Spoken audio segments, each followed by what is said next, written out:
रात का सन्नाटा चारों ओर फैला हुआ था। घर की खिड़कियों से झांकता चांद अपने सर्द और शांत प्रकाश से सब कुछ रहस्यमय बना रहा था। कोई नहीं जानता था कि इस शांत माहौल के भीतर एक भयानक सच छिपा हुआ था, एक ऐसा सच जिसे जानकर रोंगटे खड़े हो जाएं। जो प्यार का वादा था वही अब मौत का शिकंजा बन चुका था। वो घर जहां कभी खुशियों की गूंज हुआ करती थी, अब एक डरावनी खामोशी से भर चुका था। और उस खामोशी के पीछे छिपा था एक ऐसा खून का खेल जो इंसानियत की सारी हदें पार कर चुका था। गुरुमूर्ति एक डिसिप्लिन और सख्त स्वभाव का व्यक्ति था। भारतीय सेना में अपनी सेवा के दौरान उसने अनुशासन और कठोरता को जीवन का मूल मंत्र बना लिया था। उसकी जिंदगी में नियमों का खास महत्व था और किसी भी तरह की लापरवाही या अव्यवस्था उसे बर्दाश्त नहीं थी।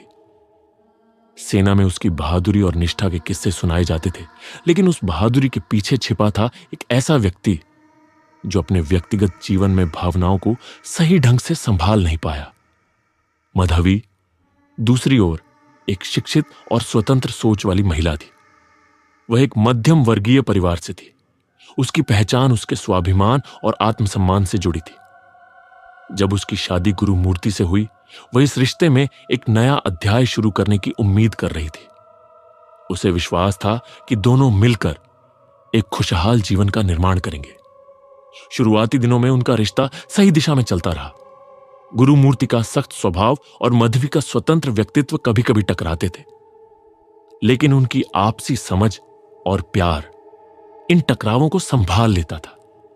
मधवी ने कभी नहीं सोचा था कि उसके जीवन में इतनी बड़ी उथल पुथल आएगी, लेकिन धीरे धीरे उनके बीच कुछ ऐसा घटित होने लगा जो उनके रिश्ते को धीरे धीरे खत्म कर रहा था। समय बीतने के साथ गुरुमूर्ति और मधवी के रिश्ते में दरारें उभरने लगी। दोनों के बीच छोटे छोटे मतभेदों ने गहरे संघर्ष का रूप ले लिया। गुरुमूर्ति को अपने जीवन में अनुशासन पसंद था। वह हर काम को अपने तरीके से करना चाहता था। घर के छोटे मोटे निर्णयों से लेकर बड़े फैसलों तक हर बात में उसकी दखलंदाजी थी। दूसरी तरफ मधवी अपने आत्मसम्मान के प्रति सजग थी। वह गुरुमूर्ति के हर फैसले को चुपचाप मानने वाली महिला नहीं थी। उसे अपने जीवन के कुछ हिस्सों में आजादी चाहिए थी, जिसे वह बरकरार रखना चाहती थी। गुरुमूर्ति को यह बात खटकने लगी कि उसकी पत्नी उस पर पूरी तरह निर्भर नहीं थी। वह उसे नियंत्रित करने की कोशिश करने लगा और धीरे धीरे उनके बीच तनाव बढ़ता चला गया।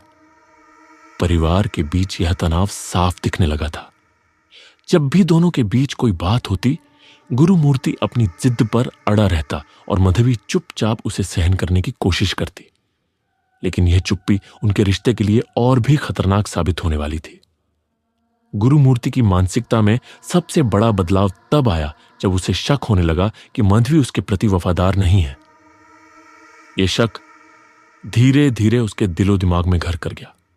उसे लगता था कि उसकी पत्नी उसे धोखा दे रही है। किसी भी छोटी सी बात पर उसे लगता कि मधवी कुछ छिपा रही है। एक दिन गुरुमूर्ति ने मधवी के फोन पर किसी अज्ञात नंबर से आए हुए एक संदेश को देख लिया। यह संदेश एक आम दोस्त का हो सकता था, लेकिन गुरुमूर्ति के लिए यह उसके शक को और मजबूत करने का कारण बन गया। उसने बिना सोचे समझे यह मान लिया कि उसकी पत्नी का किसी और से संबंध है। गुरुमूर्ति ने मधवी से इस बारे में पूछताछ की, लेकिन मधवी ने इसे एक साधारण संदेश बताया।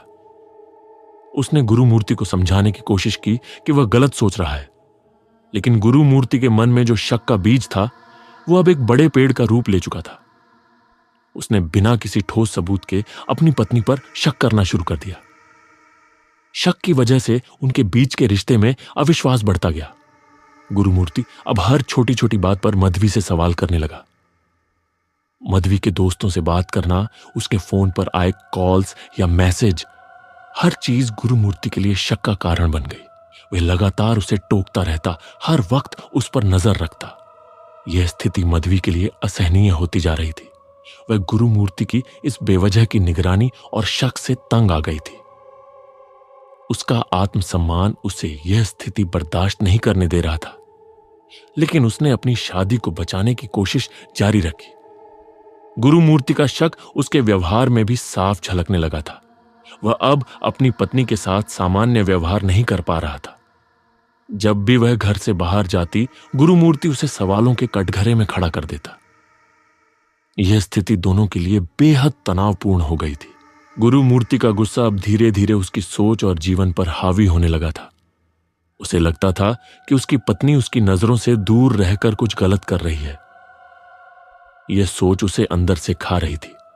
उसने एक बार फिर से मध्वी से इस बारे में बातचीत करने की कोशिश की, लेकिन इस बार दोनों के बीच की बातचीत ने झगड़े का रूप ले लिया। गुरुमूर्ति ने मध्वी पर कई आरोप लगाए जिनका कोई आधार नहीं था। मध्वी ने इन सब बातों का जवाब देने से मना कर दिया और अपने आत्मसम्मान के लिए खड़ी हो गई। यह झगड़ा इतना बढ़ गया कि गुरुमूर्ति ने अपना आपा खो दिया। उसने मध्वी पर चिल्लाना शुरू कर दिया और यह बहस शारीरिक हिंसा तक पहुंच गई। मध्वी ने खुद को बचाने की कोशिश की, लेकिन गुरुमूर्ति के गुस्से के सामने वह कमजोर पड़ गई। 15 जनवरी की रात दोनों के बीच का तनाव अपने चरम पर पहुंच गया। उस दिन कुछ ऐसा हुआ जो उनके रिश्ते को हमेशा के लिए बदल देगा। गुरुमूर्ति, जो पहले ही अपनी पत्नी के प्रति गहरे शक में था, उस रात अपने गुस्से को काबू में नहीं रख पाया। शाम के समय मध्वी और गुरुमूर्ति के बीच किसी छोटी सी बात को लेकर बहस शुरू हुई। यह बहस धीरे धीरे एक बड़ी लड़ाई में बदल गई। गुरुमूर्ति ने मध्वी पर अपने सारे शक और गुस्से को निकाल दिया। वह बार बार उससे सवाल पूछ रहा था, लेकिन मध्वी अब इस मानसिक और भावनात्मक अत्याचार को सहन नहीं कर पा रही थी। उसने गुरुमूर्ति से कह दिया कि अब वह इस रिश्ते में नहीं रह सकती। यह सुनकर गुरुमूर्ति का पारा और चढ़ गया। उसे लगने लगा कि मध्वी सचमुच उसे छोड़कर किसी और के पास जाना चाहती है। उसके दिमाग में अब सिर्फ एक ही बात चल रही थी कि मध्वी को सबक सिखाना होगा। उसने अपना सारा गुस्सा उस पर निकालने का फैसला कर लिया। गुरुमूर्ति ने उस रात कुछ ऐसा किया जिसने उसकी जिंदगी हमेशा के लिए बदल दी। उसने मध्वी का गला घोंट दिया। एक पल का फैसला था, लेकिन इसने दोनों की जिंदगी को हमेशा के लिए तबाह कर दिया। मध्वी की चीखें घर के अंदर ही घुटकर रह गईं। उसने अपनी आखिरी सांसें गुरुमूर्ति के हाथों के शिकंजे में लीं। उस घर जहां कभी खुशियों की आवाजें गूंजती थीं, अब एक भयानक सन्नाटा पसर गया था। गुरुमूर्ति के हाथों से उसकी पत्नी की जान चली गई थी, लेकिन अब सवाल यह था कि वह इस अपराध से कैसे बचे। 15 जनवरी की रात मध्वी की हत्या के बाद गुरुमूर्ति के दिमाग में तूफान चल रहा था। उसका मनोबल पूरी तरह टूट चुका था। हत्या के बाद जो पहला एहसास उसे हुआ वह था गहरे अफसोस और डर का। उसने अपने हाथों से जो किया था उसे अब वापस नहीं किया जा सकता था। उसके सामने मध्वी की लाश पड़ी थी और उसके भीतर एक अनजाना डर उमड़ रहा था। उसकी धड़कनें तेज हो गई थी। पसीने की बूंदें उसके माथे पर साफ दिखाई दे रही थी और उसके मन में अब एक ही सवाल था, अब क्या? घर से बाहर फेंक दे। लेकिन यह जोखिम भरा था। उसने यह भी सोचा कि लाश को जला दे, लेकिन पड़ोसियों की वजह से ऐसा करना भी मुश्किल था। आखिरकार उसने एक भयानक और क्रूर फैसला लिया। वह लाश को छोटे छोटे टुकड़ों में काटकर उसे नष्ट कर देगा ताकि कोई सबूत न बचे। गुरुमूर्ति का दिमाग अब पूरी तरह से अपराध के नशे में डूब चुका था। उसने सोचा कि अगर लाश को टुकड़ों में काट दिया जाए तो उसे आसानी से कहीं भी फेंका जा सकता है। उसने रसोई से बड़े चाकू उठाए और मध्वी के मृत शरीर के पास बैठकर अपने काम की शुरुआत की। उसकी आंखों में अब कोई पछतावा नहीं था, बल्कि वह सिर्फ अपने अपराध को छिपाने की जद्दोजहद में था। उसने बड़ी बेहरमी से मध्वी के शरीर को काटना शुरू कर दिया। यह प्रक्रिया उसके लिए मानसिक और शारीरिक रूप से बेहद कठिन थी, लेकिन अब उसके पास कोई और रास्ता नहीं था। उसने एक के बाद एक शरीर के हिस्सों को काटा और उन्हें प्लास्टिक की थैलियों में पैक करना शुरू कर दिया। यह काम उसे पूरी रात लगा और जब सुबह का उजाला होने लगा तब तक उसका काम लगभग पूरा हो चुका था। शरीर के टुकड़ों को काटने के बाद भी गुरुमूर्ति की बेचैनी खत्म नहीं हुई। उसे लग रहा था कि सिर्फ काटने से मामला खत्म नहीं होगा। उसने सोचा कि अगर इन टुकड़ों को कोई देख लेगा तो भी वह पकड़ा जा सकता है। अब उसने शरीर के टुकड़ों को पूरी तरह नष्ट करने का फैसला किया। गुरुमूर्ति ने रसोई में एक बड़े बर्तन में पानी गर्म किया और उन टुकड़ों को उसमें डालकर उबालना शुरू कर दिया। यह सोचकर कि इससे मांस गल जाएगा और उसे आसानी से नष्ट किया जा सकेगा, वह लगातार इस घिनौने काम में लगा रहा। यह प्रक्रिया जितनी डरावनी थी, उतनी ही मानसिक रूप से चुनौतीपूर्ण भी। उबलते हुए मांस की गंध से घर का माहौल और भी भयानक हो चुका था। उबालने के बाद उसने उन टुकड़ों को जलाने का प्रयास किया। उसने घर के ही एक कोने में आग जलाकर उन टुकड़ों को उसमें फेंकना शुरू किया, लेकिन यह काम उतना आसान नहीं था जितना उसने सोचा था। शरीर के सभी हिस्से पूरी तरह जल नहीं पाए और उसके सामने अब भी सबूतों का एक बड़ा ढेर बचा हुआ था। गुरुमूर्ति ने जितनी मेहनत की, उसके बावजूद उसे लग रहा था कि वह इस अपराध को पूरी तरह से छिपाने में सफल नहीं हो पा रहा है। हर कोशिश के बाद भी उसे महसूस हो रहा था कि कोई ना कोई सबूत छूट रहा है। उसने शरीर के बचे हुए हिस्सों को प्लास्टिक की थैलियों में भरकर घर के अलग अलग हिस्सों में छिपाने का फैसला किया। उसने उन्हें कहीं गड्ढे में दबाने की योजना बनाई, लेकिन इसके लिए उसे घर से बाहर जाना पड़ता, जो कि फिलहाल सुरक्षित नहीं था। हत्या के बाद गुरुमूर्ति को सिर्फ अपनी पत्नी की लाश से ही नहीं, बल्कि उसके परिवार और समाज से भी निपटना था। मधवी के परिजनों ने जब उसे फोन किया और उसकी खबर लेनी चाहिए, तो गुरुमूर्ति ने झूठ बोलकर कहा कि मधवी अपने मायके गई हुई है। उसने कई दिनों तक यह बहाना बनाया कि वह अपने मायके में है और इसलिए संपर्क में नहीं है, लेकिन यह बहाना ज्यादा समय तक नहीं चल पाया। मधवी के परिवार वालों को शक होने लगा कि कुछ गड़बड़ है। जब उन्होंने लगातार मधवी से संपर्क करने की कोशिश की और कोई जवाब नहीं मिला, तो उन्होंने पुलिस में उसकी गुमशुदगी की रिपोर्ट दर्ज करवाई। मधवी की गुमशुदगी की शिकायत दर्ज होते ही पुलिस हरकत में आ गई। शुरुआत में पुलिस ने इसे एक सामान्य गुमशुदगी का मामला माना, लेकिन जब उन्होंने मधवी के फोन रिकॉर्ड और उसकी पिछली गतिविधियों की जांच शुरू की, तो मामला जटिल होता चला गया। सबसे पहले पुलिस ने उन लोगों से पूछताछ शुरू की जो मधवी के करीबी थे, उसके परिवार के सदस्य, दोस्तों और पड़ोसियों से। सभी ने बताया कि मधवी एक खुशहाल महिला थी और उसकी कोई ऐसी समस्या नहीं थी जिसके कारण वह अचानक गायब हो जाए। इसके साथ ही मधवी के घर लौटने या उसके किसी अन्य स्थान पर जाने की कोई खबर नहीं थी। पुलिस ने गुरुमूर्ति से भी पूछताछ की। गुरुमूर्ति ने पुलिस के सामने वही झूठी कहानी दोहराई जो उसने मधवी के परिवार वालों को बताई थी, कि मधवी अपने मायके गई हुई है, लेकिन उसकी बातों में असंगतियां थीं, जो पुलिस के संदेह को और गहरा कर रही थी। जांच के दौरान पुलिस ने आसपास के इलाकों के सीसीटीवी फुटेज की भी जांच की।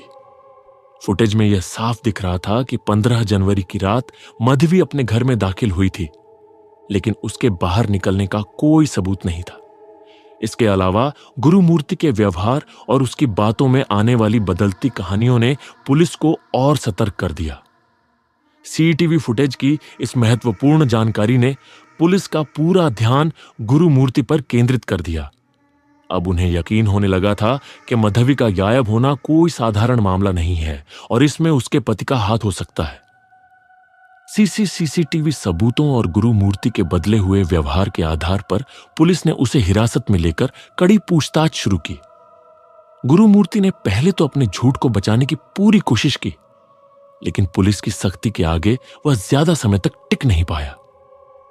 पुलिस ने जब उसके सामने सीसीटीवी फुटेज और कॉल रिकॉर्ड पेश किए, तब गुरुमूर्ति का झूठ एक एक करके सामने आने लगा। कई घंटों की पूछताछ के बाद वह टूट गया और उसने सच उगल दिया। उसने अपनी पत्नी मधवी की हत्या कर दी थी। गुरुमूर्ति ने पूरी कहानी पुलिस के सामने बयान की, जिसमें उसने बताया कि कैसे उसने अपने शक और गुस्से के चलते मधवी का गला घोंटा, उसके शरीर के टुकड़े किए और फिर उन्हें नष्ट करने की कोशिश की। गुरुमूर्ति ने पुलिस के सामने यह स्वीकार किया कि 15 जनवरी की रात उसने गुस्से में आकर मधवी का गला घोंटा था। उसने बताया कि उसे शक था कि मधवी का किसी और से संबंध था और इसी शक ने उसे मानसिक रूप से तोड़ दिया था। उसकी पत्नी के प्रति अविश्वास और गुस्से ने उसे उस भयानक रात को अपराधी बना दिया। गुरुमूर्ति ने विस्तार से बताया कि कैसे उसने मधवी की हत्या के बाद उसके शरीर के टुकड़े किए, उन्हें उबालने की कोशिश की और फिर जलाने का प्रयास किया ताकि कोई सबूत न बचे। लेकिन उसकी यह योजना पूरी तरह से विफल रही, क्योंकि वह सबूतों को पूरी तरह नष्ट नहीं कर पाया। बयान ने पुलिस को चौंका दिया। यह मामला अब साधारण गुमशुदगी से एक वीभत्स हत्या का रूप ले चुका था। गुरु मूर्ति का कबूलनामा उसके अपराध को पूरी तरह साबित कर चुका था, लेकिन पुलिस को अब भी कुछ और सबूतों की तलाश थी। गुरु मूर्ति के कबूलनामे के बाद पुलिस ने उसके घर की गहन तलाशी ली। घर के अंदर का दृश्य बेहद खौफनाक था। पुलिस को वहां पर कई ऐसे सबूत मिले जो गुरु मूर्ति के अपराध को साबित करने के लिए काफी थे। रसोई में पुलिस को बड़े चाकू, उबालने के लिए इस्तेमाल किए गए बर्तन और जले हुए शरीर के हिस्सों के अवशेष मिले। इन सबूतों को देखकर पुलिस को यह यकीन हो गया कि गुरु मूर्ति ने अपनी पत्नी के शव को नष्ट करने की पूरी कोशिश की थी, लेकिन वह इसमें पूरी तरह सफल नहीं हो पाया। इसके अलावा पुलिस को कुछ प्लास्टिक की थैलियां भी मिली, जिनमें शरीर के अन्य हिस्सों को छिपाकर रखा गया था। यह दृश्य किसी भी इंसान के लिए असहनीय था, और यह इस बात की गवाही दे रहा था कि गुरु मूर्ति ने कितना निर्दयता से यह अपराध किया था। इस कहानी का नैतिक यह है कि क्रोध, शक और अविश्वास इंसान को ऐसे अपराध की ओर धकेल सकते हैं जिससे उसका जीवन तबाह हो जाता है। हर रिश्ते की नींव विश्वास और संवाद पर टिकी होती है। अगर किसी रिश्ते में संदेह और गुस्सा हावी हो जाए तो यह रिश्ते को नष्ट कर सकता है और इंसान को मानसिक रूप से तोड़कर गंभीर अपराधों की ओर ले जा सकता है। इस कहानी से यह भी सीख मिलती है कि कोई भी अपराध चाहे कितना भी छिपाने की कोशिश की जाए, सच सामने आ ही जाता है। अपराध कभी समाधान नहीं हो सकता, बल्कि यह जीवन को और भी मुश्किल बना देता है। संयम, धैर्य और समस्याओं का शांति से हल निकालना ही सही रास्ता है।